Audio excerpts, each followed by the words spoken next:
नरेंद्र मोदी ने जीत का इतिहास रचा, राहुल ने हार का इतिहास लिखा। नरेंद्र मोदी ने बीजेपी को 340 के पास पहुंचाया। राहुल गांधी ने तीसरी बार कांग्रेस को 50 के आसपास लटकाया। नरेंद्र मोदी ने जीत की हैट्रिक लगाई तो राहुल गांधी ने हार की हैट्रिक लगाई। मोदी ने सही कहा था, विरोधियों की रिसर्च कमजोर है। वो तीसरी बार भी मोदी को समझ नहीं पाए। मोदी ने इस चुनाव को उस दिन सोचना शुरू किया था जब राहुल छुट्टियां मना रहे थे। मोदी ने 5 साल 365 दिन चुनाव लड़ा।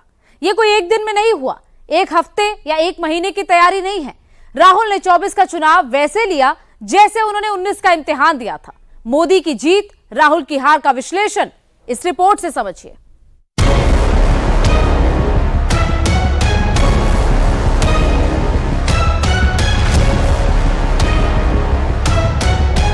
जो गलती 14 में और 19 में राहुल गांधी ने की, जो गलती अखिलेश यादव 2 बार पहले कर चुके हैं, जो सेल्फ गोल केजरीवाल हर बार मार लेते हैं, जो मिस्टेक एंटी मोर्चा करता आ रहा है, 24 में फिर से वही गलती कर बैठे। 543 सीट में विपक्ष अकेले मोदी से लड़ गया, हर सीट में सिर्फ मोदी से भिड़ गया। मोदी विरोधी मोर्चा अब तक वो पर्चा पढ़ नहीं पाया जिसमें कह सके सिर्फ वोट उनको क्यों देना।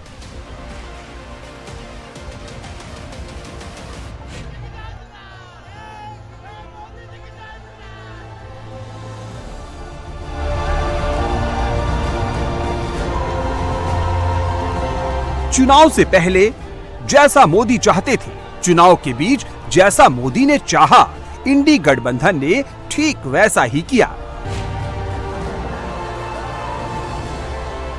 क्रिकेट की भाषा में समझाएं तो राहुल गांधी ने जो पिच कांग्रेस के लिए तैयार की थी, जिस पिच पर वो सत्ता की सेंचुरी लगाना चाहते थे, उस पिच पर मोदी ने ट्रिपल सेंचुरी जड़ दी।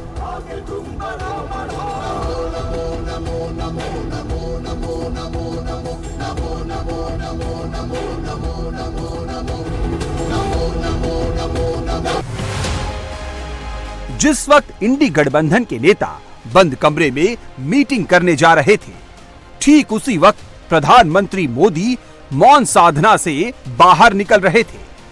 यही 24 की तस्वीर है। 24 का फैसला भी यही होगा। कौन आएगा, कौन जाएगा, वक्त सब कुछ बता रहा है। 4 जून को क्या होने वाला है, ये इंडी गठबंधन के हर नेता को पता है। यूपी वाले अखिलेश यादव को मालूम है, बिहार वाले तेजस्वी भी जानते हैं, कश्मीर से आए फारूक अब्दुल्ला को भी ज्ञान है।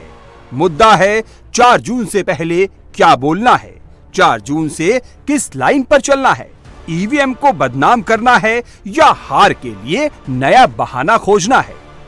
4 जून का कितना प्रेशर है, ये 1 जून वाले एग्जिट पोल पर रिएक्शन बताता है। इंडिया गठबंधन की सरकार बनने जा रही है और क्या बताएं आपको, वो समुद्र देखने चले गए। जनता की तरफ पीठ है और जनता भी उनके खिलाफ खड़ी हो गई है। आपकी असेसमेंट क्या कहती है, कितनी? हमारा असेसमेंट तो बहुत अच्छा है। तो मंगल है, मंगल होने जा रहा है। हमारा मीडिया मंडल भी बदलेगा। सबसे ज्यादा सीटें समाजवादी पार्टी और इंडिया अलायंस की होंगी। भूचाल तो पहले ही था, बेरोजगारी का भूचाल था, महंगाई का भूचाल था, आपकी जीएसटी की मार का भूचाल था, सीबीआई का भूचाल था, ईडी का भूचाल था, इनकम टैक्स का भूचाल था। ये सब भूचाल खत्म हो जाएंगे। ये वही चेहरे हैं जो 2014 से मोदी को हराने में लगे हैं। ये वही पुराने चेहरे हैं जो हर बार मोदी से लड़ते हैं और हर बार हार जाते हैं। 2014-2019 में राहुल गांधी ने कांग्रेस को लीड किया। 14 में 44 सीटें मिली, 19 में 52 तक पहुंच पाए। इन्हीं दोनों लोकसभा चुनाव में अखिलेश यादव ने समाजवादी रणनीति का नेतृत्व किया। दोनों बार 5-5 में फंसे रहे। केजरीवाल झाड़ू से सत्ता साफ करने आए थे, लेकिन लोकसभा चुनाव में खुद साफ हो गए। 14 में से 4 सीट मिली और 19 में केवल 1 ही नसीब हुई।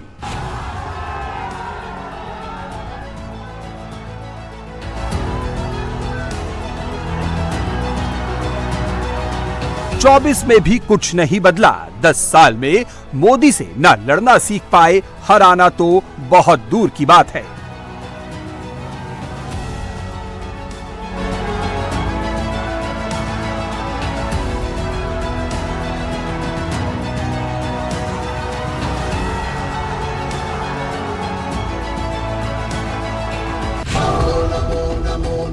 मोदी बीजेपी के सबसे मजबूत स्तंभ हैं, सबसे पॉपुलर चेहरे हैं, जो अकेले चुनाव का रुख मोड़ देते हैं, जो नॉर्थ और साउथ को जोड़ देते हैं। मोदी आगे चलते हैं, पीछे करोड़ों लोग उन्हें फॉलो करते हैं।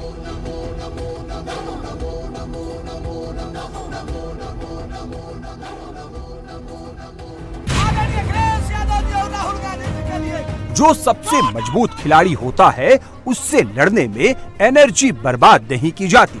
उस टीम की कमजोरी ढूंढी जाती है।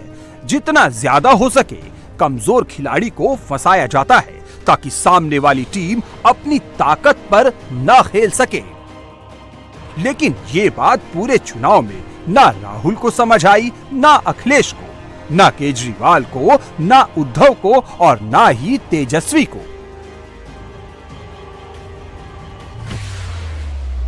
विपक्ष ने पूरे चुनाव में मोदी को मुद्दा बनाया, पर्सनल अटैक किए, अपशब्द कहे, उनके परिवार पर सवाल उठाया, उनकी आस्था का मजाक बनाया। मोदी ने धर्म की बात की तो तंज कसा, मोदी ने विकास की बात की तो देश को बदनाम किया, मोदी ने सेना की बात की तो पाकिस्तान के नाम से डराया। अपने नेता का जोरदार तरीके से स्वागत करिए। एंटी मोदी मोर्चा हर बार मोदी को सीधे देश से जोड़ देता है और देश मोदी के साथ खड़ा हो जाता है।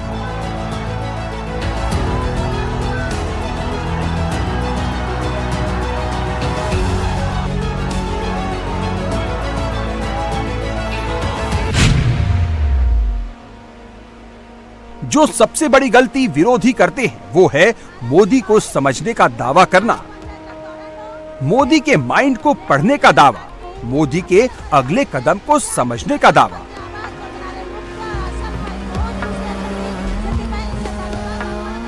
विरोधी गैंग माइंड रीडर बनने के चक्कर में मोदी के माइंड गेम में फंस गया। राहुल गांधी से लेकर ममता बनर्जी तक को ये शुरुआती 3 फेज में समझ नहीं आया। वो ट्रैप में फंसकर वही कर रहे हैं जो बीजेपी चाहती थी। राहुल गांधी मोदी को 400 से पहले रोकने में जुट गए। अखिलेश यूपी में बीजेपी को 80 लाने में रोकने में लग गए। ममता बंगाल में मोदी को 35 पार करने से रोकने में लगी। बिहार में तेजस्वी बीजेपी को क्लीन स्वीप करने से रोकने में लगे। इन सब ने एहसास नहीं किया कि 400 आए या ना आए, यूपी में 80 आए या ना आए, बहुमत के लिए 272 ही चाहिए होते हैं। जब तक इनको ये समझ में आया, तब तक आधा चुनाव निकल चुका था। जो बचा था उसके लिए कोई प्लान नहीं बचा था। नरेंद्र मोदी और राहुल गांधी में, नरेंद्र मोदी और अखिलेश यादव में, बाकी नेताओं और मोदी में जो सबसे बड़ा फर्क है, वो है सही वक्त में सही फैसले लेना, चुनाव के लिए 5 साल से तैयारी करना। अगर सही वक्त में विपक्ष सही फैसला लेता तो हो सकता था इनमें से कोई प्रधानमंत्री बनता, कोई गृह मंत्री बनता, कोई रक्षा मंत्री बनता, कोई वित्त मंत्री बनता। लेकिन जब एंटी मोदी मोर्चा जागा, तब तक मोदी आधा एग्जाम पास कर चुके थे। इंडी गठबंधन बनाने की सोच 23 जून 2023 को जागी। दूसरी मीटिंग 17 जुलाई को हुई। गठबंधन को इंडिया नाम दिया गया। तीसरी बैठक 31 अगस्त को हुई, जिसमें 24 का चुनाव साथ लड़ने पर फैसला हुआ, लेकिन सीट शेयरिंग पर फैसला नहीं हुआ। चौथी मीटिंग 19 दिसंबर 2023 को हुई। इसमें सबसे बड़ा मुद्दा सीट शेयरिंग ही था।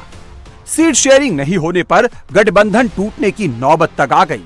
पांचवी मीटिंग 13 जनवरी 2024 में वर्चुअल हुई, जिसमें कई नेता शामिल नहीं हुए। 28 जनवरी 2024 को नीतीश ने इंडी गठबंधन छोड़ दिया। इंडी की पहली रैली 3 मार्च को हुई।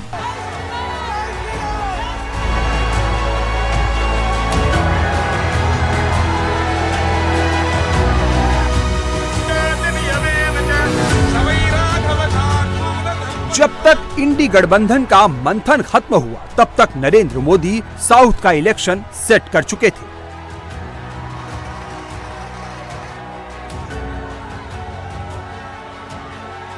जिस दक्षिण भारत को मोदी के लिए चैलेंज माना जाता था, जिस तमिलनाडु में बीजेपी का खाता नहीं खुल पाया था, वहां का मिजाज बदलने लगा था। दक्षिण में भगवा लहराने लगा था। स्त्री शक्ति मुझे आशीर्वाद देने आई है, मैं आपका बहुत बहुत आभारी हूं।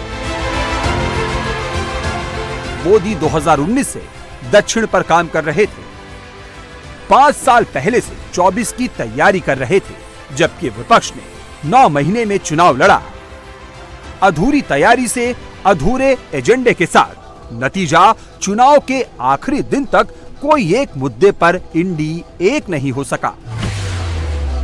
जो पॉलिटिकल फॉर्मूला निकला उसमें संविधान, आरक्षण और अग्निवीर निकले।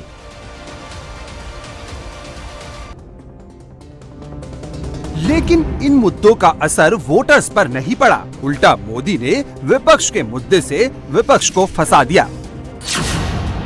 मुस्लिम आरक्षण पर सवाल मोदी ने पूछे।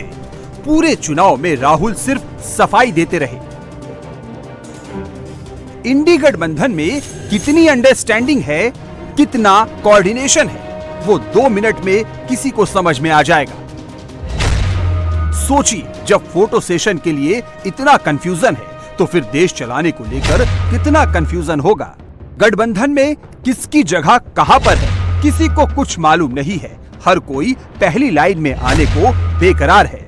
सब साथ साथ जरूर है, लेकिन ये साथ 4 जून तक ही रहने वाला है, ये सबको पता है। United only, why you are dividing? शुभ शुभ बोलिए। और हमें नहीं भाई, इतने लोग यूनाइटेड है। ये बालू जी ऐसा ठहरे हमारे सामने, वो झाड़ के जैसा, इतने लंबे हैं। और सभी लोग हैं, केजरीवाल जी है, अखिलेश साहब है, तेजस्वी है, येचुरी साहब है, राजा साहब है, सभी लोग हम यहाँ पर पवार है। और मान है सबसे चीफ मिनिस्टर पंजाब, ये सभी लोग हैं। इसीलिए हम एक है, एक रहेंगे। हमारे को डिवाइड करने की कोशिश मत करो। इस चुनाव में जो एक चीज इंडी गठबंधन में कॉमन दिखी, जो एक लाइन में सब एक साथ दिखे, वो खटाखट टनाटन ही है। खटाखट खटाखट खटाखट खटाखट खटाखट खटाखट टन टनाटन टनाटन खट खटाखट खटाखट की खटाखट खटाखट खटाखट टकाटक टकाटक टकाटक टकाटक टकाटक टकाटक टकाटक। दिल्ली में कांग्रेस और आम आदमी पार्टी साथ साथ लड़ी। केजरीवाल जेल से प्रचार करने आए, अब वापस जेल जाने वाले हैं। अभी सोनिया गांधी, खड़गे साथ खड़े हैं, विक्ट्री साइन दिखा रहे हैं। कल बाय बाय टाटा बोलना है। एग्जिट पोल में केजरीवाल को 2 से 4 सीटें मिल रही है। मीटिंग में चारों तरफ से फीडबैक लेने के बाद, सभी लीडर से, सभी पार्टियों से और सभी जो जनता का फीडबैक है, वो फीडबैक लेने के बाद ये निकल के आया है कि इंडिया गठबंधन को 295 प्लस सीट्स मिल रही हैं, बीजेपी को 220 के करीब सीट्स मिल रही हैं, और एनडीए जो बीजेपी का गठबंधन है उन्हें 235 के करीब सीट्स मिल रही हैं। तो इंडिया गठबंधन अपने दम पे स्थिर और मजबूत सरकार बनाने की दिशा में बढ़ रहा है। और प्रधानमंत्री का चेहरा कौन होगा? वो 4 तारीख को डिसाइड होगा।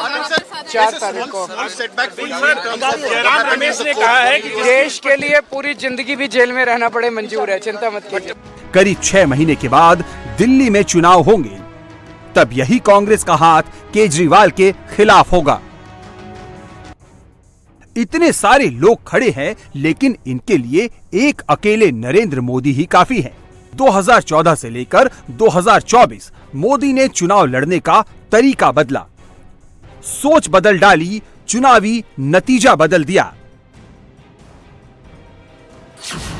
2014 में मोदी के नाम पर बीजेपी को 282 सीटें मिली। 2019 में मोदी स्कोर 303 तक ले गए। 24 का एग्जिट पोल 400 पार पहुंच रहा है।